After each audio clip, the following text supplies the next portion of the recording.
Hello everyone, मैं वर्तिका स्वागत करती हूँ अपने चैनल पे। तो आई होप आप सब अच्छे होंगे। तो सेकंड जो हमारा केवीएस का सेकंड पार्ट है पेडागोजी का सेकंड यूनिट, उसको मैं इस वीडियो में क्लियर करवा रही हूँ। और सेकंड यूनिट हमारी कौन सी है? Understanding teaching learning. तो हेड मास्टर के LTCE में जितने भी क्वेश्चन पूछे गए हैं, 20 क्वेश्चन पूछे गए हैं, उन 20 क्वेश्चन को जरूर करिए, क्योंकि एक आइडिया लग जाएगा कि कैसे केवीएस में क्वेश्चन पूछे जा रहे हैं। ठीक है, तो चलिए स्टार्ट करती हूँ बिना टाइम वेस्ट करें। और नए हैं चैनल पे तो चैनल सब्सक्राइब जरूर कर लीजिएगा। अच्छी लगेगी वीडियो तो लाइक करिएगा। मैं यहाँ समझा भी रही हूँ जो क्वेश्चन समझाने वाले हैं। और क्वेश्चन ऐसे करिए ना कि आप लोगों को एक टॉपिक पता चल जाएगा कि इस टॉपिक से क्वेश्चन आया है। जैसे पियाजे से क्वेश्चन आया हुआ है, तो पियाजे के अनुसार मूर्त संख्यात्मक चिंतन की अवस्था। तो मूर्त संख्यात्मक का मतलब इंग्लिश में इसको बोलते हैं कॉन्क्रीट। ठीक है, कॉन्क्रीट स्टेज जो होती है वो आपकी 7 से 11 वर्ष की होती है। और इसी वक्त आप चारों याद कर लीजिएगा, सेंसरी मोटर और प्री ऑपरेशनल और कॉन्क्रीट ऑपरेशनल और फॉर्मल ऑपरेशनल। तो हिंदी में संवेदी कामक और पूर्व संक्रियात्मक, मूर्त संक्रियात्मक और औपचारिक। तो आई होप आप लोगों ने ये टॉपिक पहले से पढ़ लिया होगा। सेकंड क्वेश्चन है कि छात्रों के बीच सकारात्मक आत्मविश्वास विकसित करने में किसका अधिक महत्व नहीं है। ठीक है, अब क्वेश्चन थोड़े से आप पॉजिटिव सेंस में भी लेकर के चल सकते हैं कि उन्होंने कहा है कि पॉजिटिव जो सेल्फ रिस्पेक्ट है उसको विकसित करने में किसका महत्व नहीं है, किसका यूज़ नहीं है। तो अगर एलिमिनेट करेंगे तो पहला है छात्रों का लक्ष्य प्राप्ति योग्य और प्रासंगिक होना चाहिए। तो बिल्कुल ये एक पॉजिटिव सेंस दे रहा है। सकारात्मक जीवन अनुभव पर बल देना, पॉजिटिव एक्सपीरियंस जो लाइफ एक्सपीरियंस है उनको बल देना। एक फोर्थ है एक विश्वसनीय संप्रेषण स्थापित करना, यानी कि एक मतलब विश्वसनीय जो कम्युनिकेशन है उसको इस्टेब्लिश करना। लेकिन अति संरक्षण, अति का मतलब होता है ओवर प्रोटेक्शन देना। तो ओवर प्रोटेक्शन कभी भी ये आत्मविश्वास को महत्व आत्मविश्वास के लिए ज़रूरी नहीं होगा। नेक्स्ट क्वेश्चन है कि विद्यालय समय सारणी के बारे में कौन सा कथन सही नहीं है। तो विद्यालय के जो टाइम टेबल के बारे में तो आप एलिमिनेट यहाँ पे भी कर सकते थे। यह अध्यापकों में रुचि और प्रेरणा को बढ़ाती है, बिल्कुल सही है। या कठोरता को कम करने में सहायता करती है, यही इन्होंने आंसर दिया है सेकंड वाला। और थर्ड है या छात्रों अध्यापकों दोनों का संतुलित महत्व देती है, तो ये भी सही था। और यह मानव मूल्यों और आदर्शों के प्रति सम्मान विकसित करने में सहायता करती है, यानी कि तीनों सेंस सही आ रहे हैं। लेकिन समय सारणी के बारे में कौन सा नहीं है, तो नहीं वाला आपका सेकंड वाला हो जाएगा कि कठोरता को कम करने में सहायता करना, रिजिडिटी को कम करने में सहायता करना, ये गलत है बिल्कुल। नेक्स्ट है एक इकाई का मतलब है यूनिट। इंग्लिश वाले जो मैं बोलती हूँ उस पर ध्यान दिया करिए। एक यूनिट की क्या विशेषता होती है, तो देखिए किसी पाठ्यक्रम की विषय वस्तु का संपूर्ण और उप डिवीजन होती है। यूनिट जो होती है वो किसी भी जो करिकुलम है उसमें जो टॉपिक्स हैं उसका डिवीजन करती है। ठीक है, डिवीजन डिवाइडेड होती है ना, यूनिट 1 यूनिट 2 ऐसे करके। नेक्स्ट है अधिगम अनुभव प्रदान करने योग्य सामग्री और अधिगम के उद्देश्यों के अनुरूप होती है, बिल्कुल कि बच्चे उससे सीखते हैं या फिर लर्निंग के एक सामग्री के रूप में होती है। संभावित शिक्षण सामग्री का पूरा वर्णन होता है, बिल्कुल नहीं। एक यूनिट में क्या पूरी शिक्षण सामग्री का वर्णन होता है? नहीं। और हमसे इन्होंने नहीं ही पूछा है। और याद रखिएगा इन्होंने जितना भी मैंने केवीएस के क्वेश्चन करवाए हैं, इससे पहले अभी मैंने अंडरस्टैंडिंग द लर्नर के क्वेश्चन डाले हुए हैं, ये अंडरस्टैंडिंग टीचिंग लर्निंग के क्वेश्चन है, यानी कि ये यूनिट 2 है और यूनिट 1 के मैंने पहले ये डाल दिए हैं। तो अगर आपने नहीं देखा पहले वो देखिए। और दूसरी बात ये लोग नहीं वाले क्वेश्चन बहुत पूछ रहे हैं, तो ध्यान से क्वेश्चन को पढ़िएगा। तो नहीं में ये थर्ड वाले हो जाएगा कि इकाई की विशेषता होती है, ये नहीं होती है कि वो संभावित शिक्षण सामग्री का पूरा वर्णन करें, इनकी कंप्लीट वर्णन नहीं करती है ये। और ये फोर्थ वाला करती है, तो वो भी पढ़ लीजिए कि समान सिद्धांत और प्रक्रियाओं के साथ विषय वस्तु के बीच में अंतर संपर्क यानी कि इंटर रिलेशन बनाती है। जैसे सीधी सी बात है, पहली यूनिट आपने पढ़ी तो अगली यूनिट या उसके पीछे जो थ्योरीज हैं उसके बीच में ये इंटर रिलेशन का काम करती है।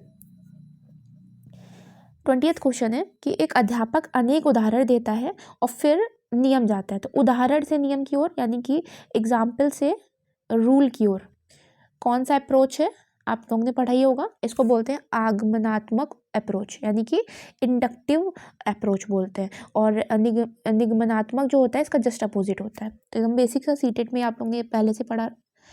नेक्स्ट है 21 क्वेश्चन कि एक अध्यापक का अपने विषय पर अधिकार होना चाहिए ताकि वह क्या कर सके, छात्रों को प्रेरित कर सके, शिक्षण को अधिक प्रभावी बना सके, लोकप्रिय हो सके या छात्रों को प्रभावित कर सके। तो सीधी सी बात है, सेकंड वाला बेस्ट आंसर है कि उसको अपने विषय पर अधिकार होना चाहिए ताकि शिक्षण को अधिक प्रभावी बना सके। ठीक है, और अच्छे तरीके से वो टीचिंग करे और बच्चे को सीखने में मदद हो सके। नेक्स्ट क्वेश्चन है कि कक्षा में अच्छी चर्चा होने की मूलभूत शर्त क्या है। तो अगर डिस्कशन होना है तो उसकी शर्त अच्छी क्या है कि प्रयोजन और कक्षा में रुचि का समत्व हो, यानी कि जो आपने जो डिस्कशन की प्लानिंग की है और क्लास में रुचि, ये दोनों का मिक्सचर हो। चर्चा के लिए सीधी सी बात है प्रयोजन होना बहुत ज़रूरी है। तो पहली शर्त मूलभूत मतलब फंडामेंटल जो शर्त है वो यही है। 23rd क्वेश्चन है कि एक अच्छा मुख्य अध्यापक वह है जो, तो मुख्य अध्यापक का मतलब है मेन टीचर वह है जो क्या करता है, अच्छे प्रशासन के सिद्धांतों को समझता है, उनको कड़ाई से लागू करता है। यहाँ कड़ाई आ गया, एलिमिनेट। छात्रों अध्यापकों को स्वतंत्रता देता है, तो छात्रों अध्यापकों को स्वतंत्रता, देखिए स्वतंत्रता देनी चाहिए लेकिन बहुत नहीं, तो ये एकदम बेस्ट आंसर नहीं है। अनुशासन प्रिय होता है, और अनुशासन वाला वर्ड आ गया तो वैसे भी गलत हो जाता है। समझौता नहीं करता है, तो मतलब थोड़ा निगेटिव सेंस आ रहा है ना कि कदाचार और दुर्व्यवहार से समझौता नहीं करता है, तो क्या वो मारे पीटेगा? ओबियसली नहीं करेगा वो, तो ये थर्ड भी गलत हो गया। फोर्थ वाला देखते हैं, दृष्टिकोण में लचीलेपन का प्रयोग करता है, यानी कि फ्लेक्सिबल होता है, उसके देखने का जो नज़रिया होता है फ्लेक्सिबल होता है, मानवता के साथ सहयोगपूर्ण रूप से कार्य करता है, यानी कि ह्यूमैनिटी भी उसके अंदर अच्छी होती है। तो ये फोर्थ वाला आपका आंसर एकदम सही है। अब नेक्स्ट क्वेश्चन है कि अध्यापक केंद्रित उपागम, यानी कि टीचर सेंटर्ड अप्रोच, तो इसकी क्या विशेषता नहीं है? तो इसकी विशेषता होती है कि ये सक्रिय अधिगम नहीं देता, यानी कि एक्टिव इसमें लर्निंग नहीं होती है, तो ये तो कमी है इसकी, मतलब बिल्कुल ये अच्छा नहीं है। और ये इसकी विशेषता नहीं होता है, इसमें एक्टिव अधिगम नहीं होता। तो क्या क्या होता है ये पढ़ना बहुत ज़रूरी है। व्याख्यान पद्धति होती है, किसी इकाई योजना और इकाई परीक्षण का ना होना, यानी कि यूनिट जो प्लान होता है वो, और यूनिट का जो टेस्ट होता है वो नहीं होता है। और ये दत्त कार्य का मतलब होमवर्क और परीक्षा, ये सारी चीज़ें होती हैं। तो इसीलिए तो टीचर सेंटर्ड को अप्रोच को अच्छा नहीं माना गया। चाइल्ड सेंटर्ड अप्रोच जो होता है वो बेस्ट होता है।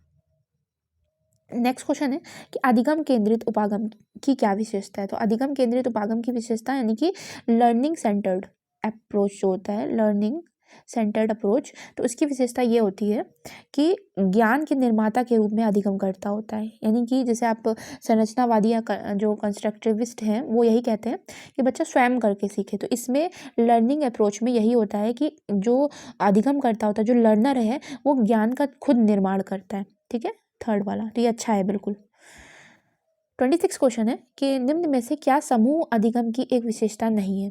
तो समूह अधिगम की ऑप्शन से क्लियर करते हैं। सहभागिता छात्रों में क्रिया के प्रति प्रतिबद्धता में वृद्धि करती है, कार्य के प्रति व्यवस्थित उपागम का अभाव होता है। ठीक है, अगर क्रिया के प्रति प्रतिबद्धता होती है, यानी कि जो भी रिएक्शन होता है उसके प्रति वो, मतलब जो साथ में छात्र होते हैं, उनके सहपाठी होते हैं, उनके प्रति रिएक्शन करता है, तो समूह अधिगम में ये चीज़ सही है। कार्य के प्रति व्यवस्थित उपागम का अभाव, अभाव का मतलब कमी, तो यही आपका आंसर हो जाएगा कि ये विशेषता नहीं होती है। तो और अदर ऑप्शन देख लीजिए, गहन चिंतन के माध्यम से कई प्रकार के विचार संचित होते हैं। तो जब समूह अधिगम होता है, ग्रुप लर्निंग होती है, तो उसमें कई प्रकार के विचार भी तो जन्म लेंगे ना, तो ये भी बिल्कुल सही था। और कई प्रकार के अनुभव प्राप्त होते हैं, कई प्रकार के एक्सपीरियंस, क्योंकि कई टाइप के लोग उसमें होंगे ना, कई टाइप के बच्चे होंगे, हर एक का विशेषता अलग अलग होती है, इसी वजह से एक दूसरे के अनुभव से वो सीखते हैं। तो फर्स्ट, थर्ड और फोर्थ एकदम सही था, लेकिन उन्होंने पूछा था कौन सी विशेषता नहीं है, तो सेकंड वाला हो जाएगा, क्योंकि यहाँ पे अभाव का यूज हुआ था। 27 क्वेश्चन है कि निम्नलिखित में से कौन सा उपकरण डाटा के गुणात्मक विश्लेषण के लिए नहीं? गुणात्मक का मतलब होता है क्वालिटेटिव, ठीक है, क्वालिटेटिव, क्वालिटी, तो साक्षात्कार से भी होती है, केंद्रित समूह चर्चा से भी होती है, और ऑडियो विजुअल वीडियो रिकॉर्डिंग से भी होती है। लेकिन सर्वेक्षण यानी कि सर्वे से आपका क्वांटिटेटिव डेटा निकलता है। ठीक है, क्वांटिटेटिव मतलब मात्रात्मक डेटा निकलता है, तो बस ये याद रखिएगा, यहाँ से आपका आंसर क्लियर होता है। निम्नलिखित में से क्या केस अध्ययन का एक सोपान नहीं है? तो केस जो स्टडी होती है उसका क्या सोपान नहीं है? तो इसका आंसर हो जाएगा आपका थर्ड, एक मिनट, इसका प्रत्यक्ष पर्यवेक्षण है, साहित्य की समीक्षा, सेकंड वाला आंसर इसका हो जाएगा कि साहित्य का जो लिटरेचर का जो समीक्षा की जाती है वो इसका स्टेप नहीं होता है। अब इसके लिए आपको केस स्टडी टॉपिक पूरा पढ़ लेना है, क्योंकि ऐसा कुछ नया क्वेश्चन पहले सीटेट में देखने को नहीं मिला है। निम्नलिखित में से क्या अधिगम के मूल्यांकन की एक विशेषता है? तो अधिगम के मूल्यांकन की विशेषता नहीं है, फिर देखिए गलती हो रही थी ना, नहीं है, तो मूल्यांकन परक प्रकृति, एक मिनट, देखिए, मैं इंग्लिश का देखने गई थी एक्चुअली, हिंदी में बहुत शुद्ध हिंदी हो जाता है तो फिर वो समझाते नहीं बनता। तो यहाँ पे था मैं फिर से बता देती हूँ, केस जो स्टडी होती है उसका सोपान स्टेप नहीं है। तो पहला कैसे है, इसमें ऑब्जर्व, केस स्टडी में क्या करते हैं, आप ऑब्जर्व करते हैं ना, पूर्ववत का सत्यापन, यानी कि जो पहले से जो चीज़ें हैं उनको आप वेरीफाई करते हैं कि सही है नहीं है।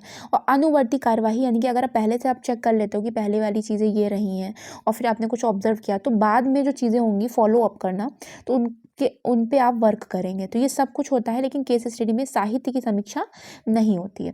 मैं एक्चुअली सेटिस्फाई नहीं हो पाती हूँ अगर मैं कोई किसी क्वेश्चन को ढंग से नहीं समझा पाती हूँ, इसीलिए मुझे लगा कि मुझे देखना चाहिए। तो 29 क्वेश्चन था कि अधिगम के लिए मूल्यांकन, यानी कि असेसमेंट फॉर लर्निंग की क्या विशेषता नहीं है। तो क्या है पहले वो देख लेते हैं। छात्रों के लिए प्रभावी फीडबैक, तो अगर ये तो मैंने सीटेट में पढ़ाया भी है कि असेसमेंट में क्या होता है कि आप फीडबैक चाहते हैं कि बच्चा कितना, उसकी प्रगति कितनी हुई है, देखते हैं ना। इस बात को मानना कि इससे प्रेरणा में वृद्धि होती है, तो बिल्कुल मोटिवेशन भी मिलता है। फिर छात्रों द्वारा स्व अधिगम में सक्रिय भागीदारी, वो खुद से भी लर्निंग करते हैं अगर असेसमेंट होता है। लेकिन मूल्यांकन परक प्रकृति का मतलब है कि इवैल्यूएट नेचर इनका नहीं होता है, कि केवल आपको ये नहीं जानना है कि बच्चे ने या नंबर या ग्रेड सिस्टम, इनसे कोई मतलब नहीं होता, उसके अलावा उसके बियॉन्ड है आपका असेसमेंट। तो 30th क्वेश्चन है कि छात्रों के बीच उपलब्धि अंतर को कम करने के लिए, यानी कि जो अचीवमेंट गैप है या लर्निंग गैप है, उसको कम करने के लिए किसका प्रयोग किया जाना चाहिए। तो इसका हो जाएगा विद्यालय में छात्र की भागीदारी को बढ़ाना। तो ऐसा नहीं है कि छात्र में बहुत ज़्यादा उसका बढ़ाने से ऐसा हो जाएगा कि लर्निंग गैप। पुरस्कार के प्रति उच्च प्रत्याशा, तो ये तो बिल्कुल गलत हो गया कि। और नेक्स्ट है थर्ड वाला, क्रियाकलाप का चयन करने में छात्रों की स्वायत्ता को सीमित कर देना निगेटिव सेंस आ रहा है, ये भी गलत हो गया। तो फोर्थ वाला है कि शिक्षण को रुचिकर बनाने के लिए अनेक प्रकार की शिक्षण सामग्री का प्रयोग करना, बिल्कुल, कि हम लर्निंग को और ज़्यादा इंटरेस्टेड बनाने के लिए डिफरेंट टाइप की लर्निंग थिंग्स का यूज़ करेंगे। 31st क्वेश्चन है, अब ये 5 क्वेश्चन लास्ट बचे हुए हैं कि अगर क्लास में कुछ अप्रिय हो जाता है, अप्रिय घटना हो जाती है, तो अध्यापक को इसका समाधान निकालने के लिए क्या करना चाहिए। तो देखिए, जब भी क्लास में कुछ अप्रिय घटना हो जाएगी तो हमें उस चीज़ के प्रति पहली बात तो सेंसिटिव होना है, ठीक है। एज ए टीचर हमें कैसे रिएक्ट करना है वो बच्चों पे सीधा प्रभाव डालता है, इसीलिए वह मामले पर केवल कक्षा में ही चर्चा करेगा। ये नहीं कि अगर कुछ अप्रिय घटना हो गई तो उसका मजाक बना रहे हैं और अपने सहयोगियों से चर्चा कर रहे हैं या प्रधानाचार्य से कर रहे हैं या परिवार से कर रहे हैं उनके छात्र के, ऐसा कुछ भी नहीं करना है। केवल क्लास में ही उस बात को फिनिश कर देना है जो भी चीज़ें रही हैं। 32वां क्वेश्चन है कि एकीकरण के परा विषयी प्रारूप में अध्यापक की क्या भूमिका होती है। अगेन मैं थोड़ा सा इंग्लिश देखना चाहूँगी। तो नेक्स्ट क्वेश्चन था कि एकीकरण के परा विषयी प्रारूप, इसकी इंग्लिश होती है ट्रांस डिसिप्लिनरी इंट्रीगेशन। जो transdisciplinary type of integration होता है उसमें अध्यापक की भूमिका होती है एज अ को लर्नर, यानी कि इसमें होता क्या है, इसमें टीचर और स्टूडेंट साथ साथ में कोलैबोरेट करके ये सीखते हैं किसी टॉपिक को। तो ऐसे एज अ को लर्नर इसमें टीचर की भूमिका होती है, रोल होता है। 33 क्वेश्चन है कि सहभागिता अधिगम, यानी कि कोलैबोरेटिव लर्निंग जो होती है उसका लाभ नहीं है। तो उसका लाभ समूह उन्मुखी पुरस्कार प्रणाली, बिल्कुल फर्स्ट वाला ही आंसर गलत आ रहा है कि केवल पुरस्कार प्रणाली तक ही रहना, कि प्राइज सिस्टम तक ही रहना, ये गलत हो जाता है, ये इसका लाभ नहीं है। व्यक्तिगत फीडबैक हेतु अधिक अवसर ये होते हैं। कोलैबोरेटिव लर्निंग में क्या होता है, ये फीडबैक बहुत मिलते हैं, कि इंडिविजुअल फीडबैक मिलते हैं। परस्पर भेदभाव को स्वीकार करना, कि कैसे उसमें उनमें डिफरेंसेस हैं उनको स्वीकार करते हैं, कि और मतलब सेंसिटिव होते हैं ना, संवेदनशील होते हैं उस डिफरेंस के प्रति, बच्चे जानते हैं कि अच्छा ये चीज़ें भी होती हैं। स्वामित्व में वृद्धि, यानी कि खुद को भी समझने में वृद्धि होती है। 34 क्वेश्चन था कि एक पाठ्य पुस्तक किसमें अधिक उपयोगी नहीं है, ठीक है।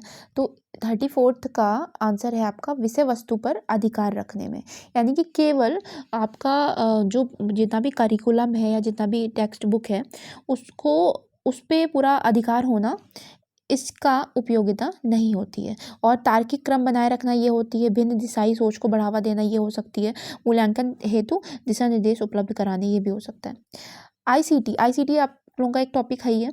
आईसीटी जो उपकरण होते हैं कि व्यापक वर्गीकरण में क्या शामिल नहीं है, तो आईसीटी वाले में आपका योजना उपकरण, यानी कि प्लानिंग जो डिवाइसेस हैं वो शामिल नहीं होती हैं। संरचनावादी होती हैं, संप्रेषण होती हैं, सूचनात्मक होती हैं, यानी कि कंस्ट्रक्शन वाली होती हैं, कम्युनिकेशन वाली होती हैं और इन्फॉर्मेशन वाली भी होती हैं, लेकिन प्लानिंग डिवाइसेस नहीं होती हैं। क्लियर। अब यहाँ पे आपके सारे क्वेश्चन हो गए और काफ़ी मतलब शुद्ध हिंदी थी और बाइलिंगुअल पेपर आएगा तो परेशान मत होइएगा, आप हिंदी इंग्लिश दोनों में ही समझ सकते हैं और पॉजिटिव अप्रोच रख के करेंगे तो हो जाएगा। काफ़ी क्वेश्चन ऐसे पॉजिटिव अप्रोच से हो जा रहे हैं, लेकिन कुछ आपको पढ़ने की ज़रूरत है, जैसे ये हो गया, ये एकीकरण वाला क्वेश्चन है ना। तो आई होप आपको समझ में आया होगा। तो आगे आगे की यूनिट को मैं नेक्स्ट वीडियो में कवर कराऊंगी। मैं छोटी रखती हूँ ताकि आप लोग अंत तक देखिए और एक बार प्रैक्टिस ज़रूर कीजिए।